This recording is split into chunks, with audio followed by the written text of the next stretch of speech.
Nós começamos nossas aulas de literatura falando do quinhentismo, da origem da literatura no Brasil. O quinhentismo com a sua literatura informativa e literatura de catequese. No Brasil, nós estávamos vivendo o século XVI. Na Europa, esse período é marcado por profundas transformações sociais, políticas e culturais. Na Itália, a Península Itálica, uma ilha, ali foi o centro de muitas transformações. Devido ao seu contato com outros estados, como a França e a Espanha, o que se desenvolvia na Itália acabava se estendendo para essas outras regiões e chegando mais tardiamente em Portugal. O que estava acontecendo na Itália? Transformações do ponto de vista da arte.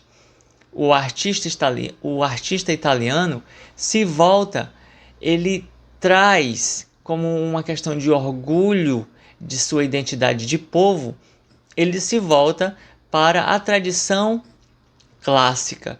Ele volta para o estudo dos autores romanos de milênios anteriores, ou seja, de autores romanos de séculos passados, como uma forma de manter a identidade e manter a cultura de origem modernizada.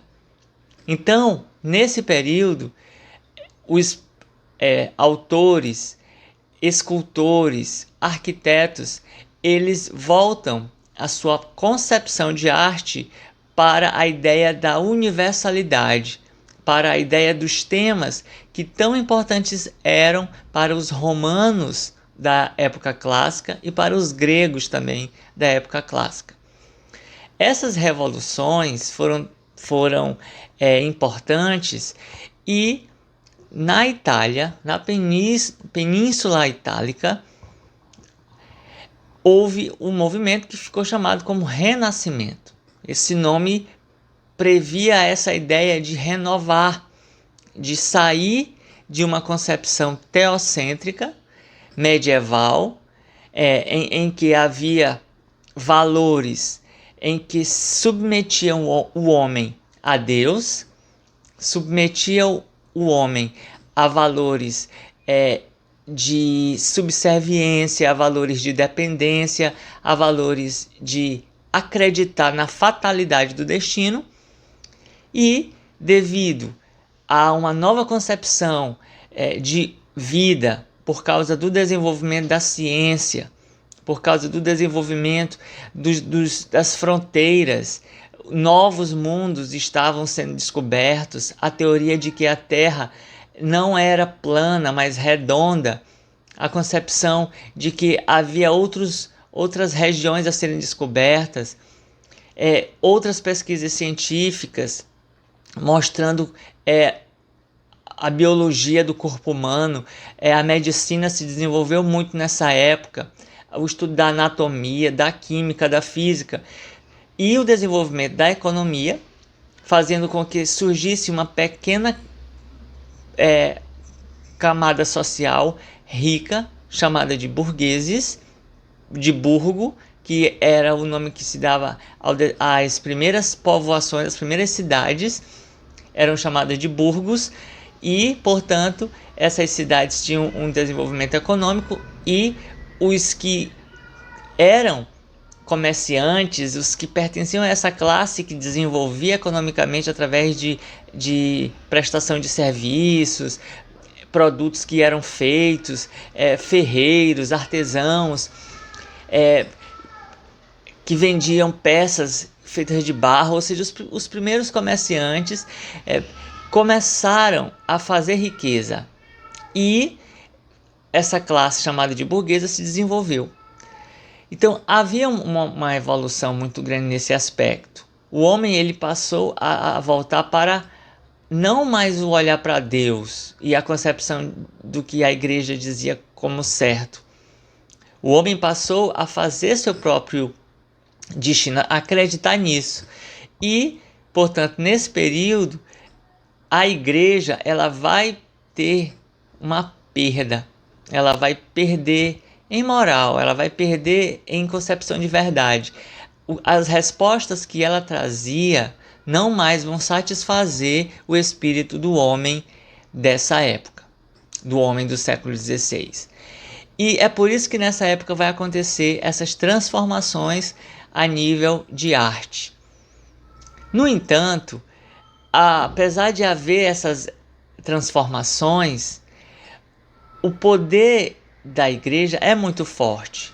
E ela então vai fazer um movimento de retomar, de buscar voltar à sua influência de antigamente. Ela não vai ficar parada vendo o que está de evolução. Ela está perdendo fiel, ela está perdendo receita. E então ela se movimenta. Há nesse contexto também, devido à atuação de Martinho Lutero, que resolve denunciar alguns atos, até conhecidos nossos como das indulgências, atos da Igreja Católica que, segundo ele, eram imorais. No caso, as indulgências eram a venda de pedaços no céu para ricos, com o objetivo de acumular riqueza. Claro que isso, para a nossa época, é algo muito, digamos assim, difícil de acreditar, mas para o homem medieval, o homem daquela época, do século XVI, em que se tinha a concepção de que a igreja podia perdoar qualquer pecado, o homem podia matar, podia fazer qualquer tipo de atrocidade, mas se o padre ou o bispo o absorvesse, ele tinha a concepção de que estava perdoado e que se morresse iria para o céu. O medo do homem de ir para o inferno era muito grande naquela época. Então ele fazia tudo, inclusive vendia suas terras para pagar a igreja para que ele tivesse a sua salvação. E, uma vez morto, que não fosse arder nas chamas do inferno. Então a igreja ela usou essa ideia. Então ela vendia, ela negociava o céu e a salvação também. Então Martinho Lutero, ele denunciou, ele saiu da igreja e ele começou a criar uma outra religião, que é a religião protestante. Então havia realmente muita mudança no clima histórico daquela época, tá? Na Itália, na França, na Espanha e em Portugal. Então a igreja ela agia, apesar de muita força, ela estava sendo sacudida. Então ela reagiu e houve um movimento patrocinado pela igreja, um movimento de buscar voltar a arte, voltar para a concepção de que a vida é passageira, que a glória, o luxo, a riqueza, tudo isso perece e que só o eterno é que deve ser buscado. Então, a arte barroca, ela vai ser uma arte que vai refletir essa dualidade do homem daquela época. De um lado, esse mesmo homem vê diante de si a modernidade, um panorama de potencial muito grande em termos de viver o amor, viver a plenitude dos prazeres, a riqueza, a inteligência, o homem sem limites para crescer. Do outro lado, uma concepção de que mostra que esse mesmo homem, tão pleno em potencialidade, ele é frágil e que precisa de Deus para ser feliz. Então, a arte barroca, ela tem como primeira característica temas sempre relacionados com as cenas bíblicas, as imagens, como Jesus, Maria, os santos, como também temas relacionados à ideia de pecado, à ideia de salvação, à ideia de que o homem tem uma vida que passa rápido, por isso ele deve buscar o eterno. A arte barroca, ela é muito chocante do ponto de vista, se eu estiver falando de um quadro, como eu vou mostrar aqui, veja esse quadro.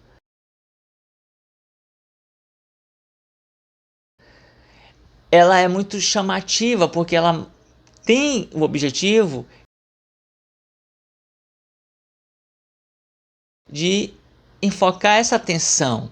Ao mesmo tempo que esse artista que pinta ou que escreve seguindo os caminhos que a igreja orientava, esse mesmo homem era um homem de cidade, era um homem urbano e ele tinha contato com a ciência e com as revoluções que estavam acontecendo naquela época. Então há um dilema muito grande entre o querer e o não querer, entre a vontade de fazer o que a carne pede, o que o corpo pede e o desejo de se salvar. Então há sempre essa oscilação entre a carne e o espírito, entre o desejo de ser homem e usufruir dos benefícios de ser homem e o desejo de se salvar. E a relação entre carne e pecado e punição e salvação.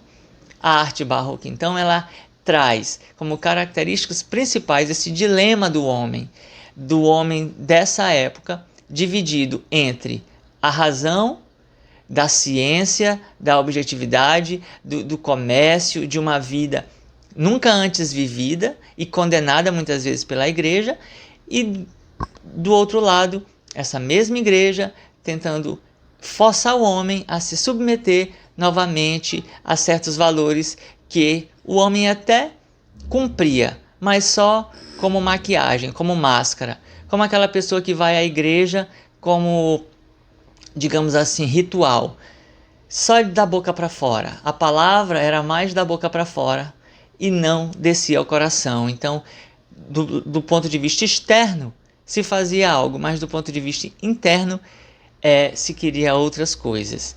Muito bem, então eu vou postar daqui a pouco uma poesia que ilustra claramente essa ideia do sentimento que está acontecendo nessa época na Europa e que vai chegar aqui ao Brasil.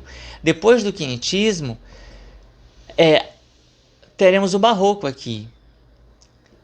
Já nós teremos uma certa literatura produzida por brasileiros, apesar de eles terem sido formados em Portugal, ou seja, eles nasceram aqui, mas foram estudar lá, tiveram contato com as transformações, com a ideologia, com o que estava acontecendo lá e trouxeram para cá. Mas já podemos dizer que há uma literatura que trabalha com temas e características até regionais do clima, da natureza aqui do Brasil, como nós vamos observar no barroco e a partir dele, tá? Então nós vamos falar agora de uma poesia de Gregório de Matos, duas poesias que trabalham bastante essa dualidade do homem dessa época, do homem que está no século XVI, século XVII. E é nesse período, século XVI, século XVII, que vai acontecer muitas transformações. Vai acontecer o movimento cultural na Itália, que vai se estender para a França, Espanha, Portugal, com diferenças de intensidade em cada país desse, que foi o Renascimento, e dentro do Renascimento nós temos a Reforma Protestante, nós temos a Contra-Reforma da Igreja, e dentro do espírito dessa Contra-Reforma, dessa reação da Igreja a esse antropocentrismo, a esse paganismo, a essa vida que estava sendo contagiante de evolução do homem como centro de todas as coisas, vem o barroco como uma tentativa de fazer o homem voltar a uma concepção teocêntrica, medieval, de submissão à igreja e aos valores da igreja católica, tá bom? Então daqui a pouco a gente continua falando de duas poesias de Gregório de Matos. A gente fala de muita transformação nessa época, né? Vamos ver algumas transformações que aconteceram no registro da literatura. Antes do período do século XVI, indo para o século XIV, século XIII, século XII, em que nós tínhamos o trovadorismo, a poesia era basicamente falada. não tinham a escrita dela. Por isso que ela era acompanhada com instrumentos musicais. Então a poesia era uma música. Ela era passada oralmente, ela era apresentada em feiras, ela era uma poesia coletiva. Nessa época do século XVI, a poesia ela evolui, ela passa a ter já ali a escrita, né? Já há o desenvolvimento de formas de escrita, de impressão. Então a poesia ela se separa dessa forma de ser oral para ser cantada e sempre acompanhada com instrumentos musicais. Ela passa a ter modos de composição próprios. Por exemplo, a poesia ela se separa da obrigatoriedade do acompanhamento musical e os poetas passam a ter preocupações com rima, com métrica e com o ritmo dentro da poesia.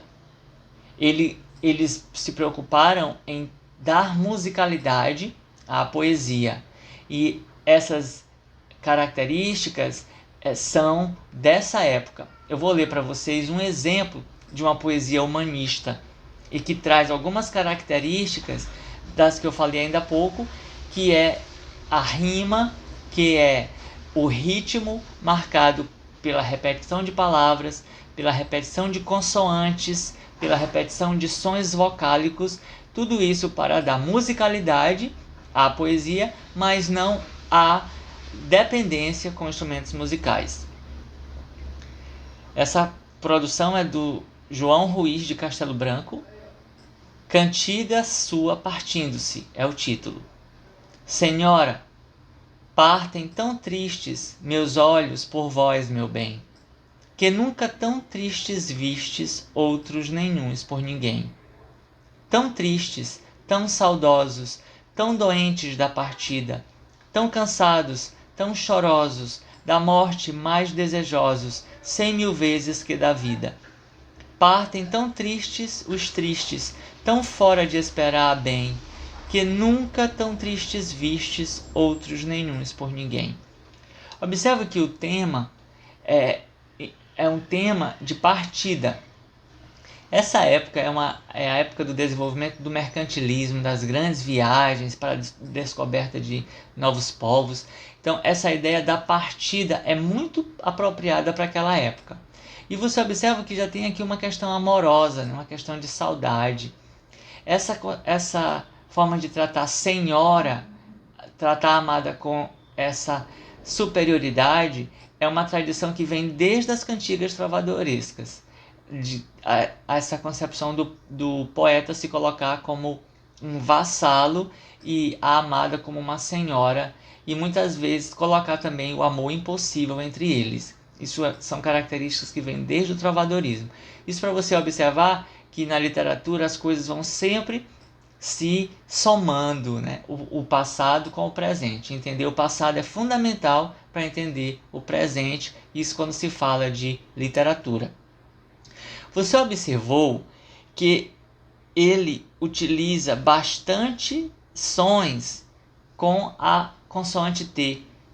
Tão, tristes, vistes, doentes, partida, sons como chorosos, desejosos, a palavra tão, que é um advérbio de intensidade que dá uma força dentro da poesia, e ao mesmo tempo da força e da intensidade, e do ponto de vista semântico, ela aumenta o sentimento do triste, né? Tão tristes, tão chorosos, da morte mais desejosos. Então você observa que tem uma musicalidade aqui. Aqui nós temos duas figuras de construção, que é a aliteração, quando acontece a repetição de sons da mesma consoante, ou T, ou D, ou V, propositadamente colocados ali para gerar ritmo e musicalidade, como é o que se vê no verso nunca tão tristes vistes. Nunca tão tristes vistes. Observe a presença marcante do T. E a assonância. A assonância é a repetição de sons vocálicos, de sons em cima de vogais, ou sons abertos ou sons fechados, mas em cima de vogais. Sons abertos é marcados pelo som, pela pronúncia como desejosos.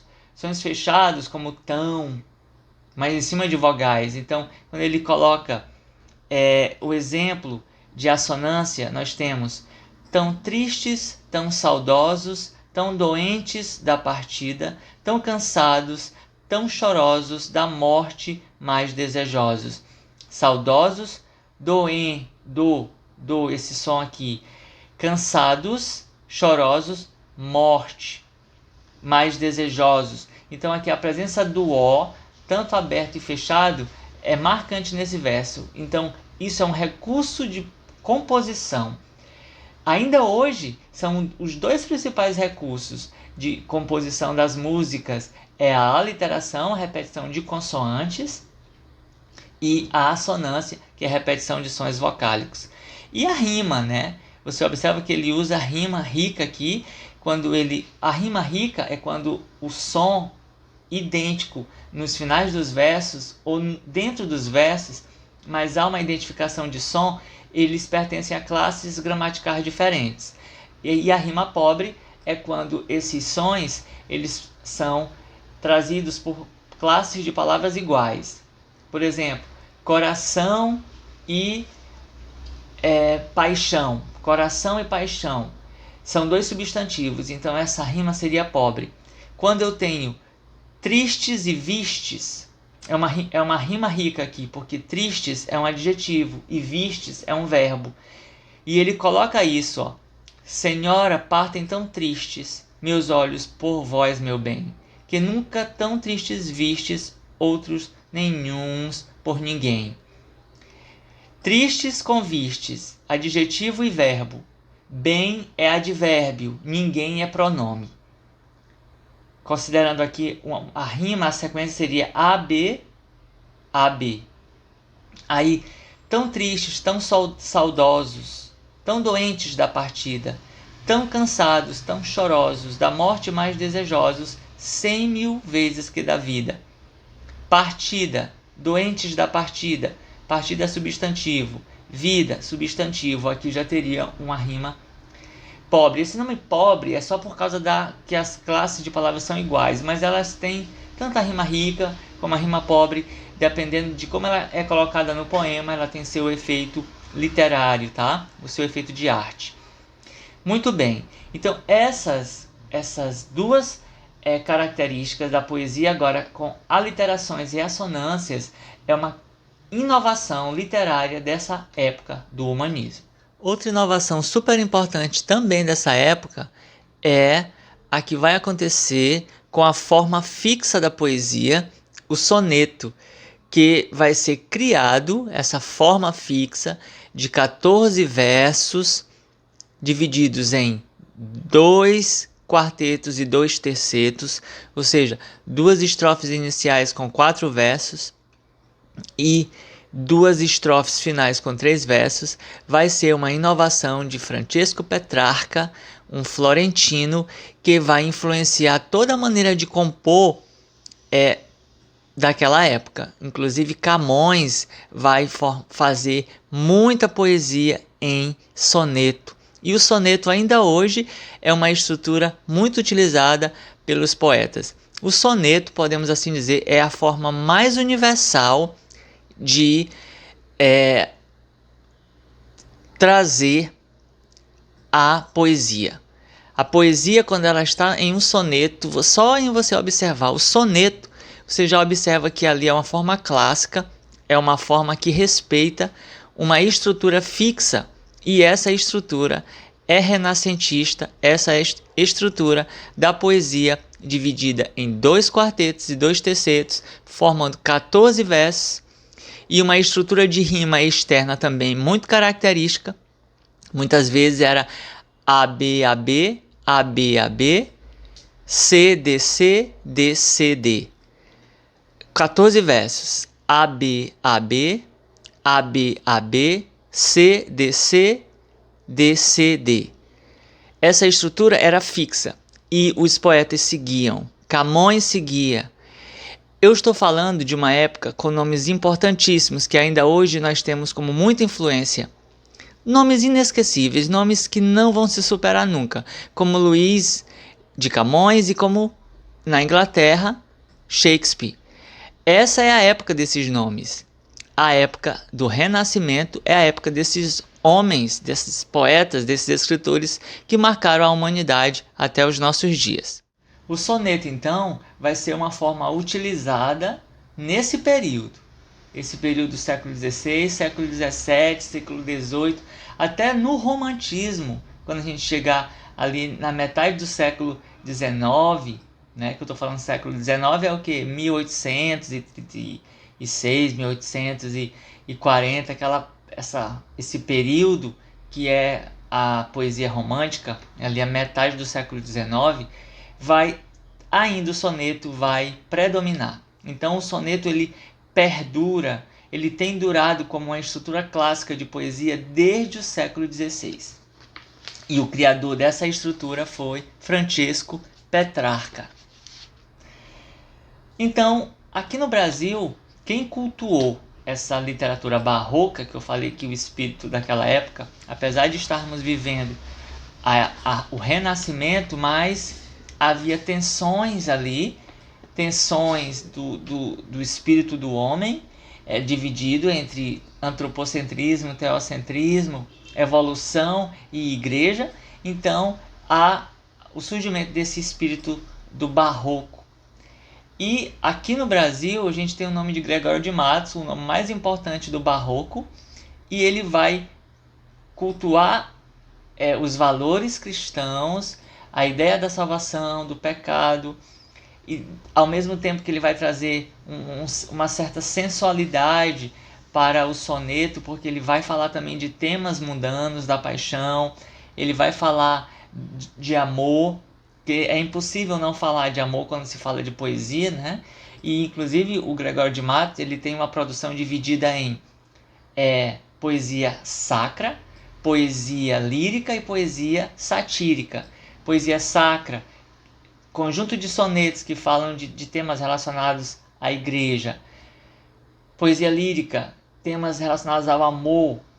E o satírico é a poesia que era feita para ridicularizar, para criticar personagens históricas de seu tempo, personagens políticas de seu tempo. Então eu vou ler para vocês aqui um soneto da poesia sacra de Gregório de Matos, poeta barroco, que vai trazer aqui o dilema entre perdão porque pecou, o homem peca, porque o homem vive em um mundo que o leva para isso, considerando que o mundo ele explora os valores próprios de viver, de enriquecer, de usufruir dos prazeres, e ao mesmo tempo que ali tinha uma posição firme da igreja de condenar tudo aquilo. Então o homem ele transita nessa corda bamba entre querer a salvação, mas ao mesmo tempo é homem e peca. O título é A Jesus Cristo Nosso Senhor. Pequei, Senhor, mas não porque hei pecado. Da vossa alta clemência me despido, porque quanto mais tenho delinquido, vós tenho a perdoar mais empenhado. Se basta a vós irar tanto pecado, a abrandar-vos sobeja um só gemido, que a mesma culpa que vos há ofendido, vós tem para o perdão lisonjeado. Se uma ovelha perdida e já cobrada, glória tal e prazer tão repentino, vos deu, como afirmais na sacra história. Eu sou o Senhor, a ovelha desgarrada, cobrai-a, e não queirais, pastor divino, perder na vossa ovelha a vossa glória. Existe aqui uma estrutura de como o Gregório de Matos organizou a ideia. No primeiro quarteto, ele diz que pecou, mas que Deus ele se ira com o pecado, mas ama o pecador. Isso é a ideia do primeiro quarteto. No segundo quarteto, ele diz: o homem peca, mas em chorar pedindo perdão, Deus tem prazer em lhe dar o perdão. Essa é a ideia desenvolvida no segundo quarteto. No primeiro terceto, ele traz a ideia seguinte. Ele traz a ideia de que Deus, ele prefere recuperar uma ovelha perdida do que ter 99 guardadas lá no aprisco. Então aqui é aquela ideia bíblica também de que uma ovelha resgatada traz muita alegria para o pastor, como está registrado na Sacra História, ou seja, nas Sagradas Escrituras, na Bíblia. E o último terceiro ele diz: eu sou essa ovelha desgarrada, eu sou essa ovelha que saiu, que está perdida. E ele diz: cobrai-a, vá buscar essa ovelha perdida, para não perder nessa ovelha perdida a vossa glória. Olha, uma espécie até de chantagem aqui, que o Gregório de Matos trabalha sutilmente a ideia de que ele é ovelha perdida, ele peca, mas Deus, em sua infinita misericórdia, ele tem prazer, ele usa lisonjeado, tem prazer em perdoar e de ir buscar essa ovelha que está perdida, e essa ovelha é ele. E então ele diz logo no primeiro verso: pequei, Senhor, mas não porque gosto de pecar. É como se ele dissesse isso. Da vossa alta clemência me despido, ou seja, eu me desnudei dessa alta clemência, porque eu pequei. Mas quanto mais tenho delinquido, quanto mais tenho pecado, vós tendes a perdoar mais empenhado. Vamos ver aqui a sequência de rimas: pecado e empenhado. Pecado, substantivo. Empenhado, adjetivo. Despido e delinquido. Me despido e delinquido são verbos. Aqui a sequência é pecado, A. Despido e delinquido, B. E empenhado, A. Então a sequência do primeiro quarteto é A, B, B, A. Vamos ver o segundo quarteto. Pecado novamente. É substantivo. Lisonjeado é adjetivo. Gemido é substantivo. Ofendido é verbo. Então aqui a sequência é A, B, B, A. Aqui nós temos pecado com lisonjeado, são classes de palavras diferentes, rima rica. Gemido e ofendido também são palavras de classes diferentes. Gemido é substantivo, ofendido é verbo, ofendido é verbo, então aqui classes diferentes. Mas observa, A, B, B, A é a sequência aqui. E A, B, B, A. Primeiro, terceiro, cobrada, repentino e história.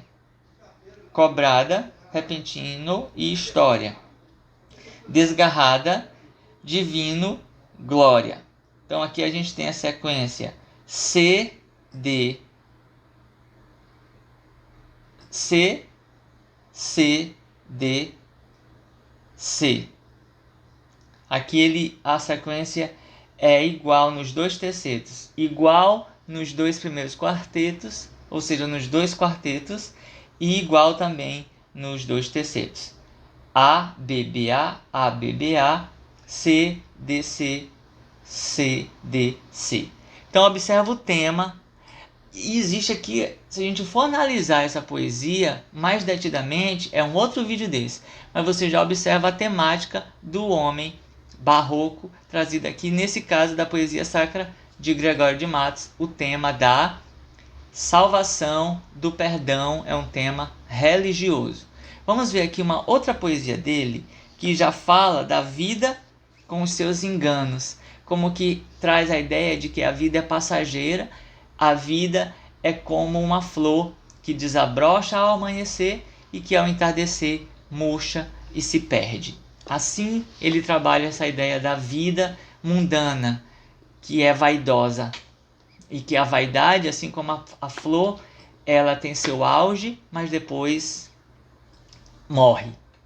Mas nessa poesia que eu vou dizer para vocês, ele vai trazer a ideia da fênix, que é um símbolo mitológico que chega a atingir de 500 a 600 anos, e quando já está para morrer, ela tem a morte numa fogueira, e das cinzas renasce e volta a viver.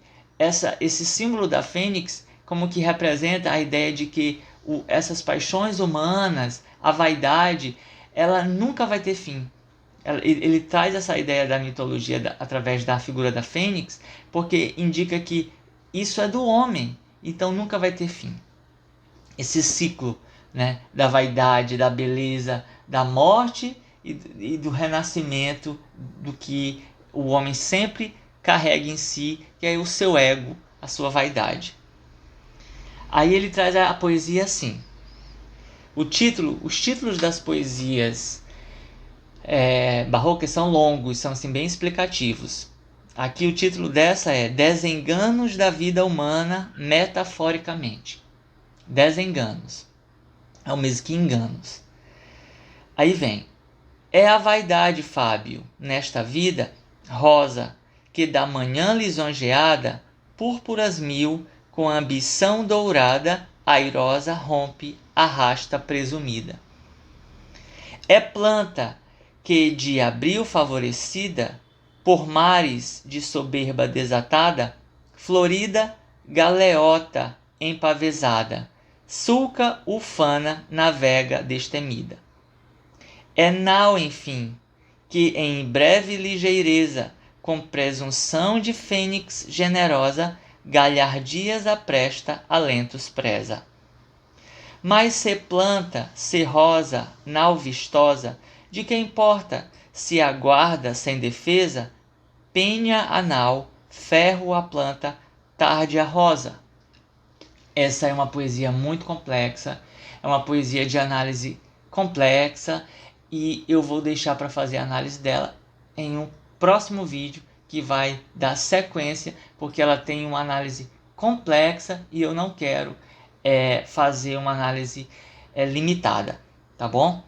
Primeiramente, eu quero só que você entenda que qual é a ideia fundamental: vaidade. Ele coloca logo no primeiro verso: é a vaidade nesta vida rosa, que da manhã lisonjeada, púrpuras mil, com ambição dourada, airosa rompe, arrasta presumida. Ou seja, todo esse primeiro quarteto ele diz que a vaidade é como a rosa, que pela manhã tem suas cores, tem seu cheiro, tem sua beleza e que rompe vaidosa. Aí no segundo quarteto ele vai dizer: é planta que de abril favorecida, por mares de soberba desatada, soberba que é vaidade, florida galeota empavesada, sulca ufana navega destemida. Observe que ele fala rosa, depois fala planta, depois ele fala de galeota, que é uma espécie de barco que é feito de madeira. Então aqui ele faz a relação rosa, planta, que nela está a rosa, e essa planta, aqui ele faz a relação com a madeira que faz o barco, que navega destemido, ou seja, sem medo de nada. É nau, enfim, é barco, enfim, que em breve ligeireza, com presunção, novamente, vaidade, de fênix generosa, galhardias apresta, alentos preza. Ou seja, galhardias é a ideia do elogio, é a ideia da elegância, é a ideia da soberba. Aí ele termina dizendo: mas, olha aí a oposição que ele vai trazer. Rosa no primeiro quarteto, planta no segundo quarteto, nau, que é feito de madeira no primeiro terceto, e aí no quarto terceto ele traz um mas, que é uma conjunção adversativa que vai dividir. Mas, se planta, se rosa, se nau vistosa, do que importa se aguarda sem defesa, ou seja, aguarda involuntariamente, aguarda sem que ela possa fugir desse destino. Penha anal, penha é o que? O rochedo. Penha anal, ferro a planta, tarde a rosa. O barco, por mais grande que seja, se combater, se chocar com um rochedo, vem a pique, ou seja, afunda. A planta morre quando é cortada e a rosa murcha à tarde. Então, do que adianta ser planta, ser rosa, ser nau? Observa a relação que ele faz com as palavras. Ser planta, ser rosa, ser nau. Do que adianta se lhe aguarda sem defesa? Aí ele vai pegar lá. A nau foi a última palavra que eu citei. A nau tem a penha, tem o rochedo. A planta tem o ferro, referência aqui ao machado, a ferramenta que a corta, e a rosa tem a tarde. É um ciclo. Observa que ele coloca, ao longo do poema ele coloca rosa, planta, nau. Depois ele coloca planta, rosa, nau, nau, planta, rosa. E essa sequência, rosa, planta, nau. Nau, planta, rosa. Nau aqui, galeota, barco grande. Essa sequência de 1, 2, 3, 3, 2, 1 é como se fosse um ciclo que se fecha e novamente renasce. Volta e fecha. Ou seja, rosa, planta, barco. Rosa, beleza. Planta que forma a rosa, no caso aqui é uma metáfora. O barco é feito de madeira. Aí novamente ele coloca barco, planta e rosa. E os destinos dessas figuras que representam a vida breve e passageira. Né? O barco encontra um rochedo e se despedaça. A planta no machado, no ferro, é cortada e morre. E a rosa, ao entardecer, murcha e perde todo aquele brilho, toda aquela vaidade que ela tinha de manhã. Então, é um tipo de poesia que trabalha temas dessa época, do barroco, que exploram os desenganos da vida, que a vaidade não serve para nada, a não ser trazer a morte, trazer a perdição, trazer o desengano. Quando diz a vaidade da vida, do homem em querer ser mais que Deus, do homem querer ser Deus, que aquela época, no Renascimento, era muito disso. O homem era o centro, o homem era o poderoso, até porque a tradição grega e romana colocam o homem como divindades, com poderes, né? O homem como a perfeição da natureza, e o espírito do barroco é justamente alertar que tudo isso é passageiro.